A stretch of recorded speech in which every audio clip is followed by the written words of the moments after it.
Ағымдағы аптада 35-17 әскери бөлімінде әскери ант қабылдауға арналған салтанатты іс-шара өтті. Дәл осы күні солтүстік Қазақстан және Қарағанды облыстарынан шақырылған жас сарбаздар отанына адал болуға ант берді. Әскери ант қабылдаған сәттен бастап жас жауынгерлер заңдылық пен қоғамдық тәртіпті сақтай отырып, отанның нағыз қорғаушылары болары сөзсіз. Мен Қазақстан Республикасының азаматы Сейтов Ринат Қаденович қарулы күштердің қатарына кіре отырып ант қабылдаймын. Қазақстан халқының оның заң бойынша сайланған президентіне адал болуға, өзімнің егеменді мемлекеттің конституциясымен сақтаумен заңдарын қастерлеп сақтауға салтанатты түрде ант етемін.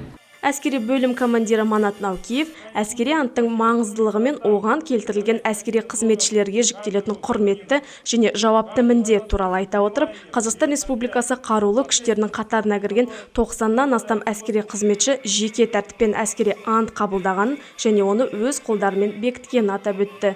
Біздің әскери бөлімде жас сарбаздар Петропавл мен Қарағандыдан шақырылған әскери ант қабылдайды отан алдында. Біздің әскери бөлім орталық өңірлік қолбасшылығында шоғырланған Степногорск қаласында және сотталғандарды қашып кетуін болдырмауға міндеттерін атқарады.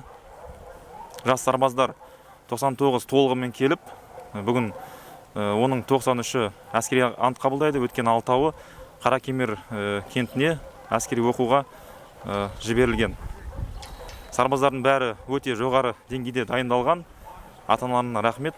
Коронавирустық пандемияға байланысты қойылған шектеулерге орай биыл салтанатты түрде ант қабылдау рәсімі ата-аналары мен туыстарының қатысуынсыз өтті. Бірақ әскери қызметкерлер мен салтанатты сәттер туыстарына жіберілетін бейнеге түсірілді. Сондай-ақ жас сарбаздарды осы айтулы оқиғаға арнайы келген орталық өңірлік қолбасшылығы қолбасшысының орынбасары полковник Ерлан Чокышев те құттықтады. Әскери ант қабылдау Қазақстан Республикасының қарулы күштерінің әскери қызметшілері үшін құрметті де жауапты міндет. Жас сарбаздар әскери антты қабылдаған өздерінің қолдарымен растай тұрып, отанды қорғау, халықтың қауіпсіздігі мен оның ертеңгі жарқын болашағы үшін жауапкершілік жүгін өз мойындарына алады.